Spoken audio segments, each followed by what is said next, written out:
There's a town in Alaska where more people go missing per capita than anywhere else in the United States. And the stories coming from Nome, Alaska are as disturbing as they are mysterious. But what is going on there? Why do so many people go missing under strange circumstances? Well, today I want to share with you some of those stories. And one of them has a pretty shocking twist that you're going to want to stick around for. And if you're interested in mysterious disappearances, true crime that keeps you up at night, and more, you're just like me, you have a very dark curiosity. Make sure you subscribe and meet me here at the Rogue Detecting Society headquarters every week.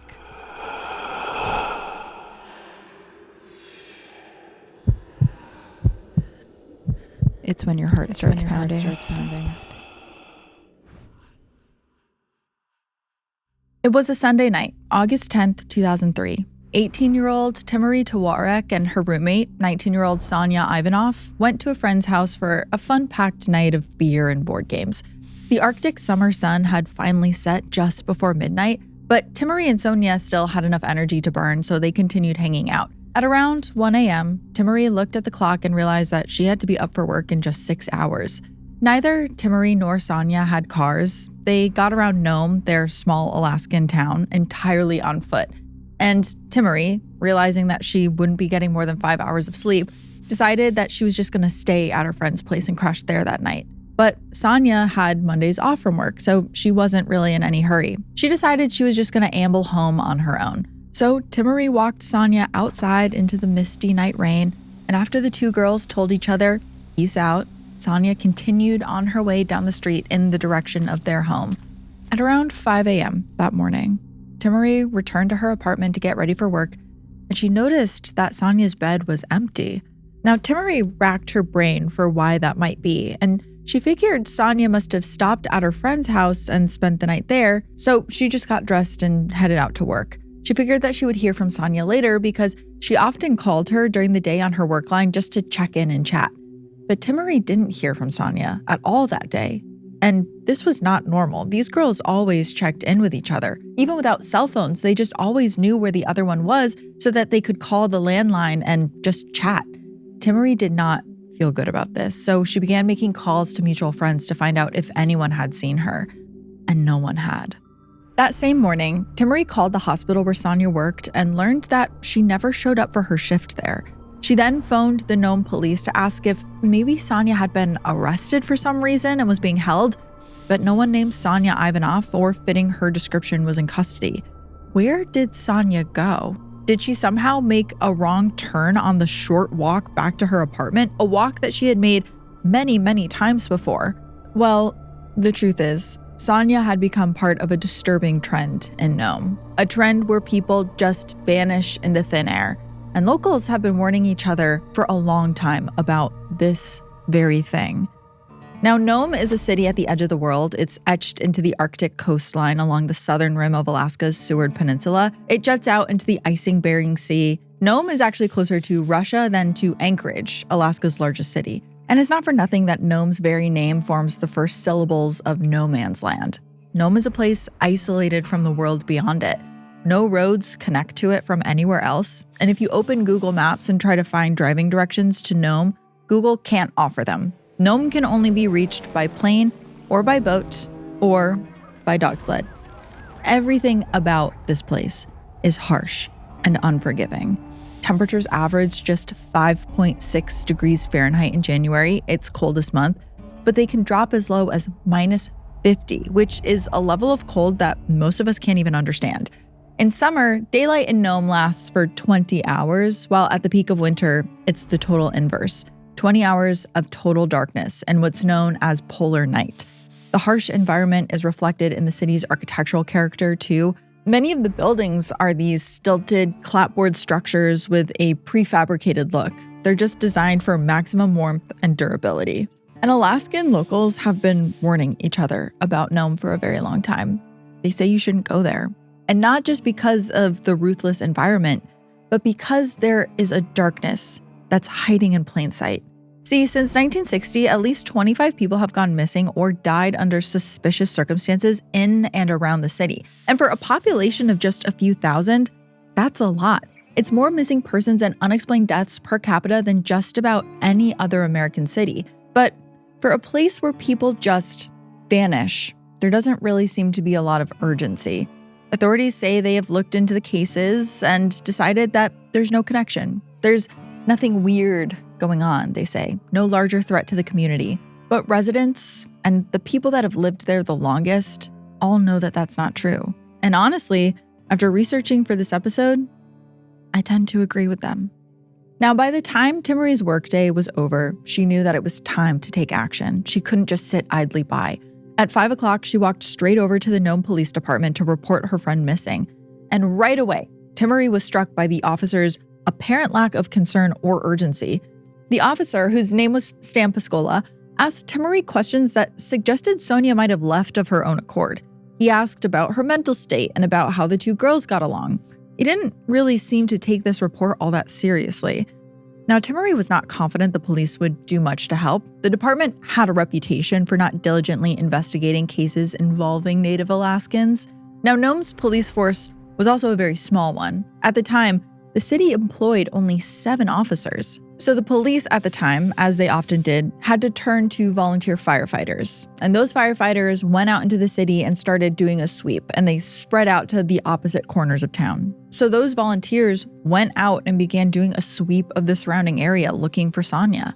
At around 8:30 p.m., one of the volunteers began searching the tundra near this gold dredge, because Nome used to be an old gold mining town. It's on the outskirts of town, and as the searcher went down into a gravel pit, something in the willows caught his attention.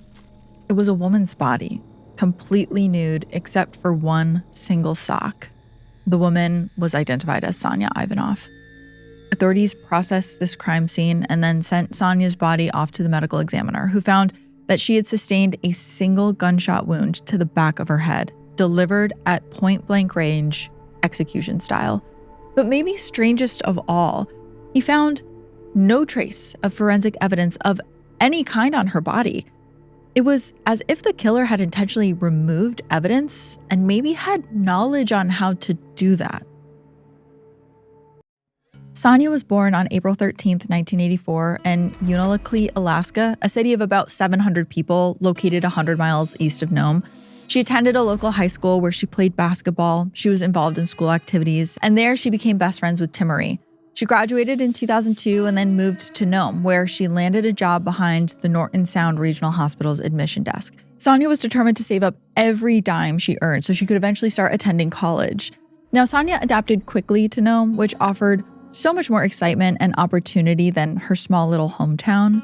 In June 2003, Sonia competed in the Miss Arctic Native Brotherhood pageant, which is not a traditional beauty pageant, but instead it's a showcase for Native Alaskan women that's meant to test character and cultural awareness. And the grand prize for winning is scholarship money for college.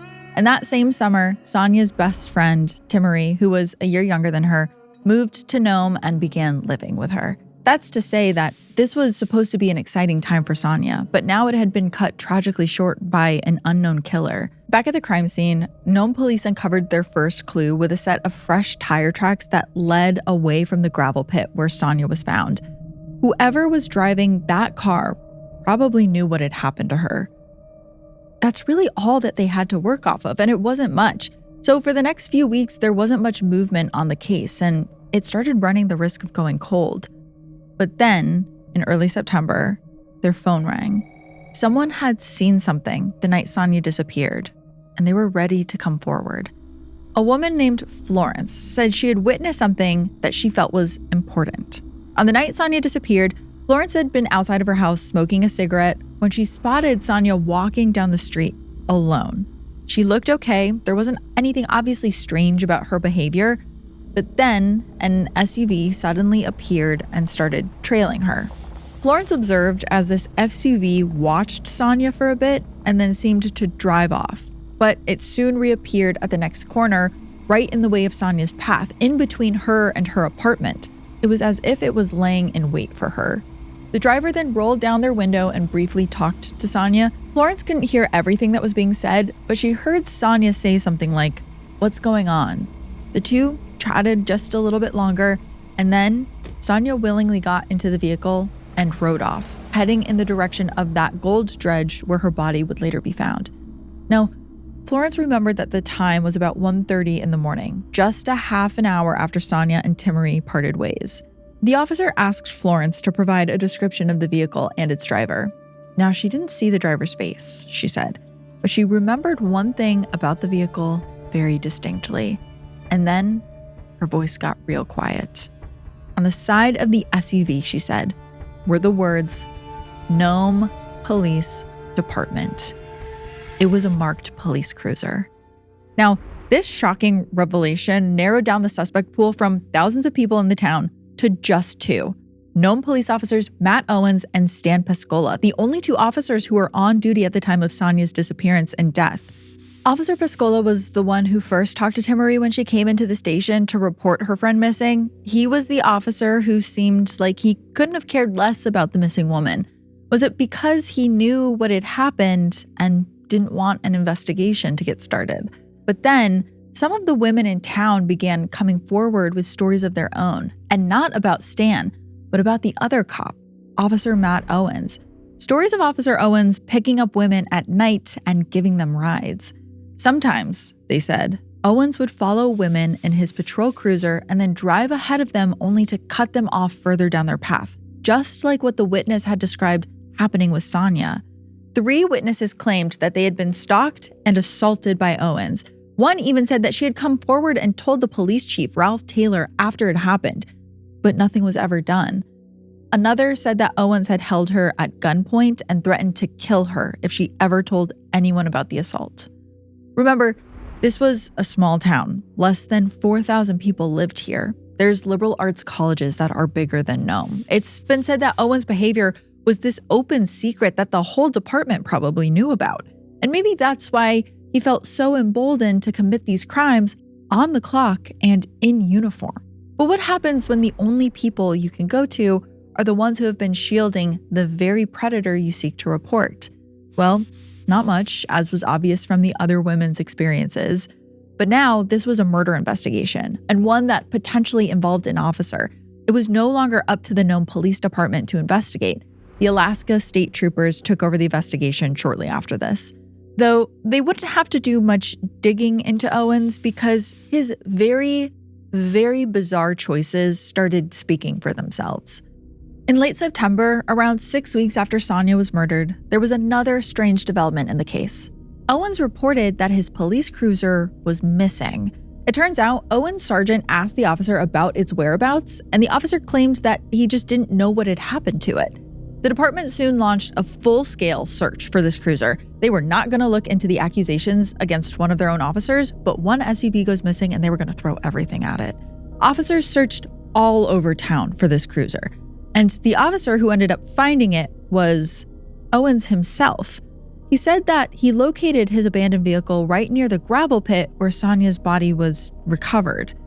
But then, 2 minutes after Owens called in the discovery to the station, he radioed again, totally breathless, and claimed that someone was shooting at him. The other officers booked it over to the scene and searched the area, but they could not find anyone. It was just Owens there by himself. But he had a whole story about what had happened. He claimed that a perpetrator had approached him, grabbed his Remington 870 shotgun from the back of his cruiser, and then opened fire. The police-issued shotgun was nowhere to be found, so they couldn't corroborate the story. Though the SUV did look like it had been through hell, the front window had been shattered, but upon closer inspection, it wasn't actually a bullet that had gone through it. The culprit appeared to be a large rock that was on the ground right beside the cruiser. Owens' fellow officers examined the glass inside of the vehicle, and then they made a bizarre discovery on the front seat. It was an envelope made out to the Nome Police, and inside was a typed letter addressed to the pigs, quote. It read, quote, "You leave me alone, and I will leave you alone. I will also shoot you in the head if you get close. As you can see, it was easy for me to take your pig car keys right there. It was not her fault. She thought I was a pig, and shit just happened." I'm sorry, can I just interject here for 1 second? Because this makes me pretty angry. Who talks like this? You really expect us to believe that this assailant took the time to handwrite out a letter explaining their crime and then left it on the front seat of the car they stole? This, quote, killer suggested that he had stolen the cruiser and then used it in his crime against Sonia. He included one of Sonia's picture ID cards and proof of his deed as if he was a serial killer. The ABI investigation immediately felt like this whole thing had been staged. And the prime suspect was Matt Owens. His story about an unknown assailant stopping his vehicle and managing to steal his police-issued firearm just made no sense. And it came suspiciously on the heels of Owens being summoned by the ABI to Anchorage for a polygraph test. But one problem they had was that the gun used to kill Sonia, believed to be a Jennings .22, was not in Owens' possession. His home was searched and they could not find any such weapon.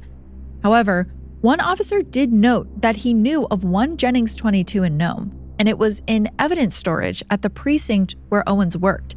And not only that, but officers didn't have a great track record of keeping the evidence storage locked. The ABI investigator then contacted Owens' estranged wife, who remembered speaking to Owens on his birthday. And Owens said something like he needed to drop off his son with her because the department was busy searching for a missing girl. They asked her what time this call had taken place, and she said she remembered the call being at around 4:30 in the afternoon. And this was the closest thing that they had to a smoking gun. Matt Owens' birthday was August 12th, the day that Sonia was reported missing. But Sonia wasn't first reported missing until after 5 p.m. And logically, there was only one way that Matt Owens would have known about Sonia's disappearance before anyone else at the department did. On October 25th, 2003, Nome Police arrested Matt Owens and charged him with first-degree murder. Some of Sonia's friends showed up to the arraignment hearing where they were confronted by a hostile group of Owens' friends from his church congregation. They were outraged that a dutiful and brave public servant would be accused of such a crime.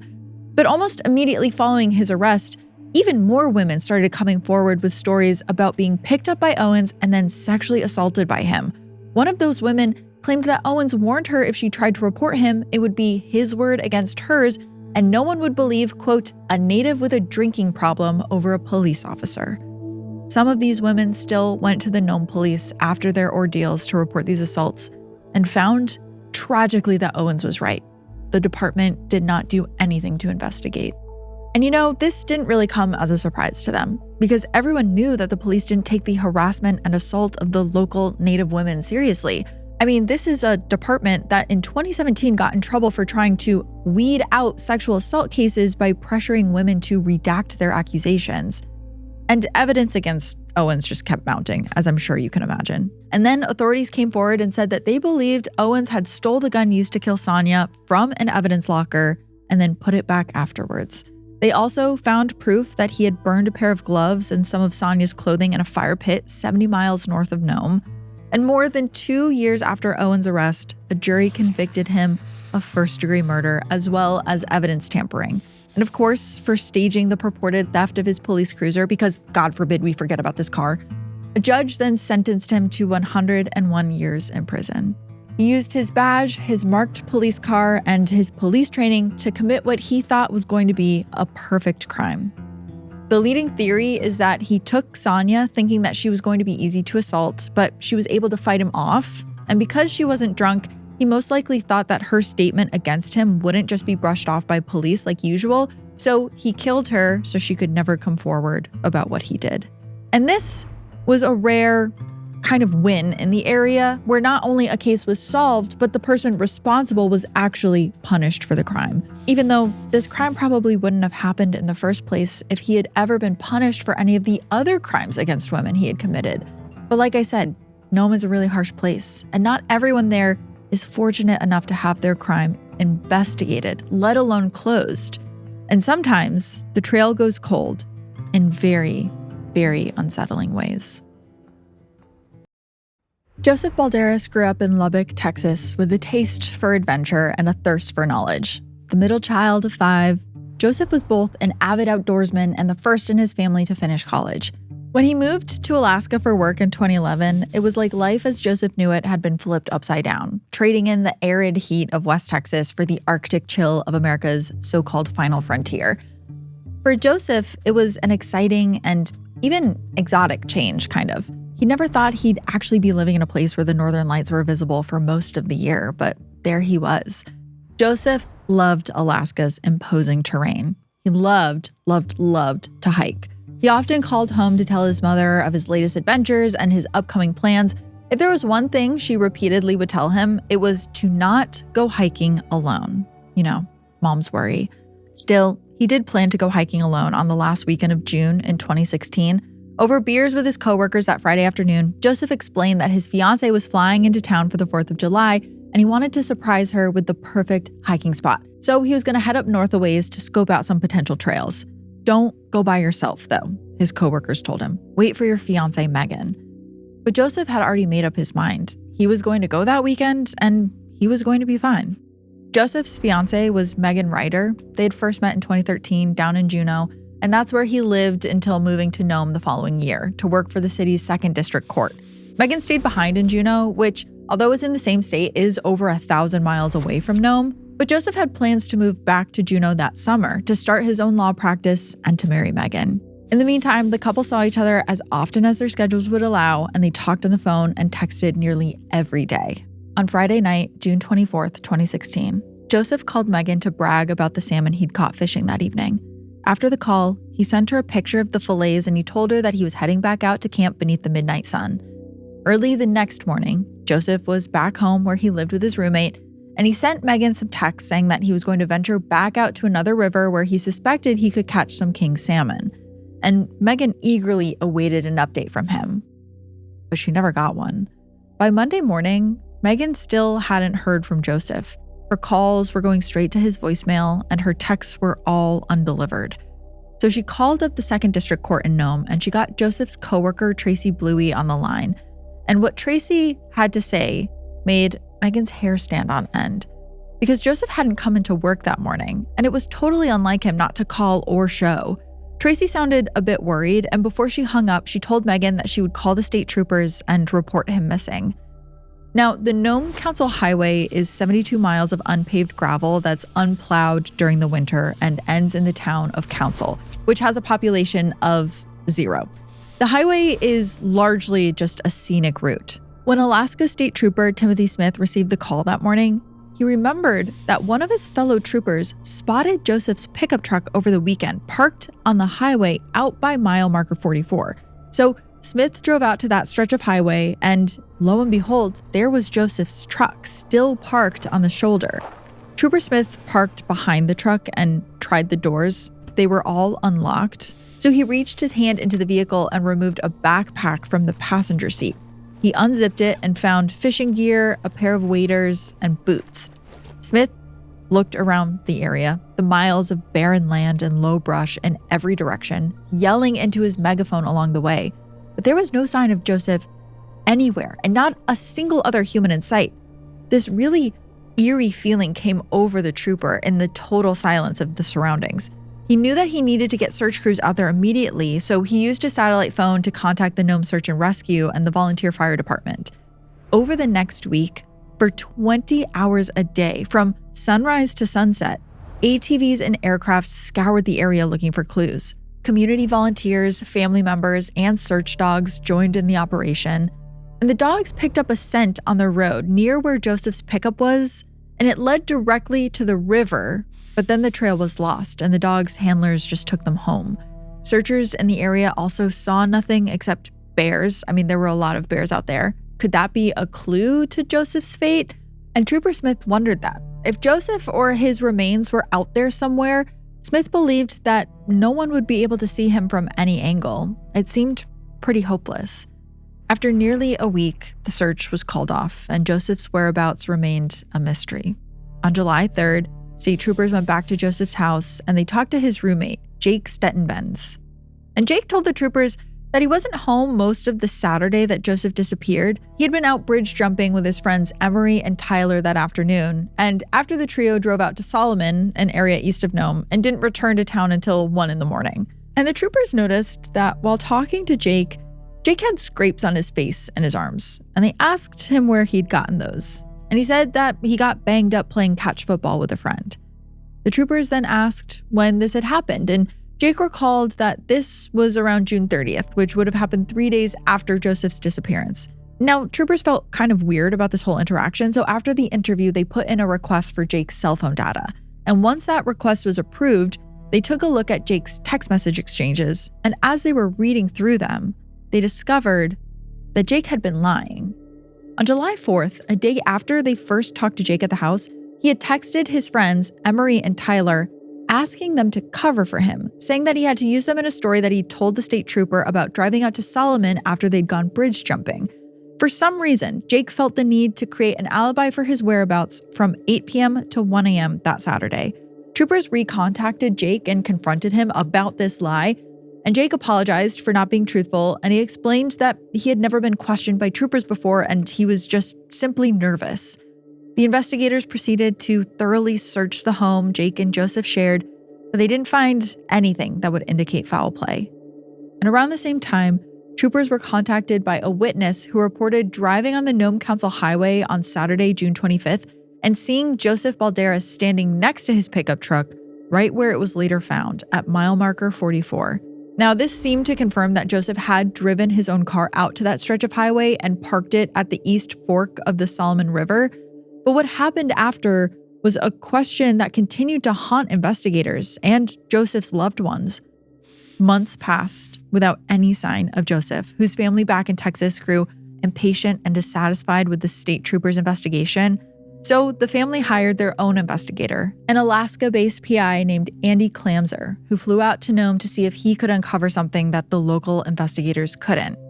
And by this time, local officials were feeling the pressure. That October, with much of the dense foliage now cleared by the autumn weather, the city donated $10,000 to a volunteer search that returned to the area near mile marker 44 on the Nome Council Highway, with helicopters spraying prop wash to flatten the willow branches for the best possible view of the ground. Searchers on ATVs and also on foot fanned out throughout the area, but the end result was the exact same as before.